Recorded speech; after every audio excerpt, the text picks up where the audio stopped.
26 октября, суббота. Вы смотрите очередной выпуск программы ДВН в студии Владимир Бакай. Завтра, последнее воскресенье октября, День автомобилистов. Ну, не надо говорить, что такое автомобильная профессия для нашего города. Достаточно сказать, что только 19 тысяч у нас владельцев личного транспорта. Это не считая предприятия. Мы поздравляем всех лиц, которые считают себя автолюбителями и имеют отношение к этой специальности с их профессиональным праздником. Ну, а лучшим поздравлением, наверное, будет выступление в нашей программе работника госавтоинспекции. Здравствуйте, дорогие телезрители. Сегодня наш разговор пойдет о положении дел, которое сложилось на дорогах Нерюнгринского района. У нас в последнее время возросло количество дорожно-транспортных происшествий. И на сегодняшний день на дорогах нашего района под колесами машин погиб уже 31 человек. Среди этого количества погибших 4 маленькие дети. Конечно, когда в семью приходит известие о том, что погиб близкий и дорогой человек, это большое горе. Но этого горя могло бы не быть, если бы каждый водитель знал и понимал свою ответственность за то, что творится на проезжей части.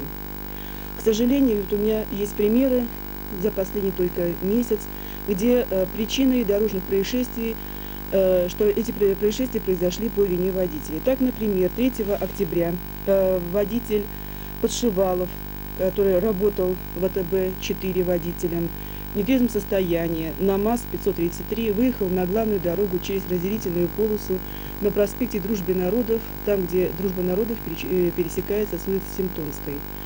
И в это время по Дружбе народов ехал легковой автомобиль. Произошло столкновение. В результате этого происшествия водитель легкового автомобиля получил травму. Само по себе это пересечение Темтонское и Дружба народов очень сложное пересечение. И когда выезжают автомобили на дорогу с тем, чтобы как можно меньше происходило конфликтных ситуаций, поворот налево отнесен несколько в сторону. Для этого нужно проехать, развернуться, но потратить для этого проехать лишние 50 метров. Этого водители и не делают. Они стараются проехать быстрее, переезжают через разделительную полосу, ломают бордюрный камень, создают помехи водителям и пешеходам. Вот такое пренебрежение к правилам и привело к такому плачевному результату. 16 октября поздно вечером на трассе Аям водитель Нивы Тюкавкин, работающий в ЦГБ, находясь в состоянии алкогольного опьянения, выехал на главную дорогу и допустил столкновение с МАЗом. В результате этого столкновения водитель МАЗа пострадал. 5 октября в полночь на Яме водитель «Жигулей» Быстров, работающий в ЖКХ, не имея водительского удостоверения, следовал по дороге, по второстепенной дороге, не справился с управлением и съехал в кювет. В результате пострадал он сам и 2 его пассажира.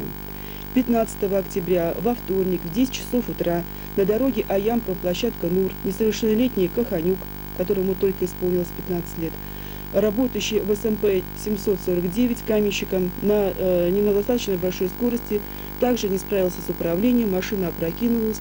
В результате пострадали 4 девочки, которые находились у него в машине.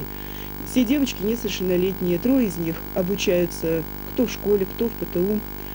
1 девочка в ВПК, и вот создается какое-то странное такое мнение, потому что, в общем-то, 4 часа утра дети должны были находиться в школе или по месту учебы, однако вот почему-то они оказались в «Жигулях». И можно таких случаев привести очень и очень много, потому что только с начала октября у нас на дорогах нашего района произошло 17 дорожно-транспортных происшествий. В этих происшествиях у нас пострадало 18 человек и 2 человека погибло. Во многом такое положение зависит от состояния дорожного полотна. И водителям стоит помнить, что зимой дорога характерна тем, что возникает гололед, и гололед опасен своей непредсказуемостью.